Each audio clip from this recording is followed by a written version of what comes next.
I had never seen a city as alive as New Orleans during Mardi Gras. The streets were a whirlwind of colors, music, and masks hiding the faces of smiling strangers. I blended into the crowd, mesmerized by the lights and the bittersweet scent of bourbon mixed with the aroma of old flowers. That was when a man dressed in vintage attire approached me. His face was covered by a golden mask, and without a word, he handed me a thick paper envelope, sealed with red wax. Exclusive invitation to the Macabre Ball, only for special guests. Address on the back. I held the invitation for a moment, feeling a chill run down my spine. Maybe it was just a private event for lucky tourists, but there was something about the way the man disappeared so quickly into the crowd that made me hesitate. I decided I needed the right mask. I wandered through dimly lit alleys until I found an antique shop that looked like it belonged to another century. Inside, an elderly woman watched me in silence as I browsed. My fingers rested on a black mask with silver details, forming what seemed like a sorrowful face. The moment I touched it, a shiver ran up my arm. "This mask has a history," the woman murmured. "What kind of history?" I asked, but she only smiled enigmatically.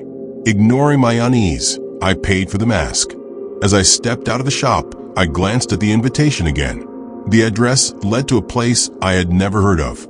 The ball would begin at midnight. The night finally arrived, and I found myself in front of the mansion. The address on the invitation had led me to a hidden alley where the building stood dark, its facade covered by vines that seemed to have grown uncontrollably. The door was slightly ajar, and a faint breeze made the sound of distant bells echo through the night. The atmosphere was quieter than I expected for a Mardi Gras party. I entered cautiously, the sound of the door closing behind me resonating with an unsettling heaviness. Inside, the hall was illuminated by candles that flickered gently, casting shadows that danced along the old walls. The music, soft and hypnotic, seemed to float in the air like an ancient melody.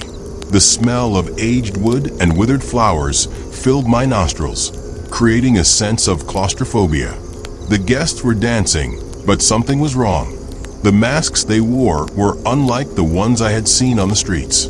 They were grotesque, made from materials that seemed to age with every movement.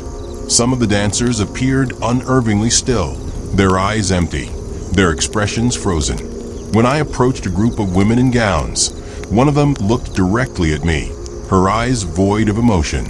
"You're lost," she said with a cold smile, her words more felt than spoken.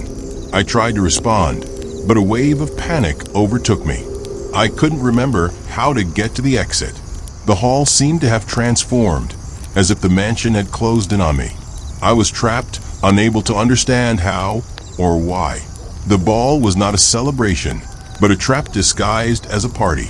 Panic overtook me when I realized there was no way out.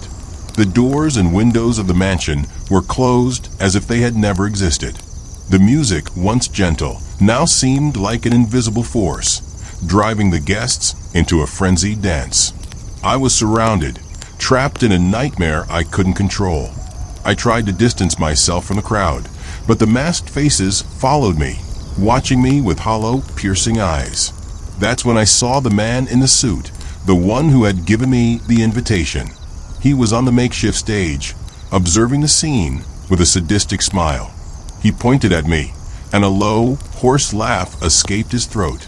"Welcome to our true ball," he said, his voice sounding as if it were part of the music, as though he were a shadow of that very melody. He gestured with his hand, and suddenly, the guests began to approach, their steps rehearsed, like puppets. I tried to run, but something held me back, as if the walls were alive, closing in as I moved. The air was heavy, and I could barely breathe. That's when I realized, horrified, that the faces of the masks were starting to merge with my own fears. The figures around me were no longer just strangers. They were the conductors of my own fate. They danced because they were condemned to do so, and I was about to become the next to take their place. Before I could scream, the music stopped abruptly. The hall was empty. The only sound left was the distant echo of bells, as if time had been interrupted. And I, now with the mask still on my face, had become part of the ball, condemned to dance forever in the darkness of the mansion.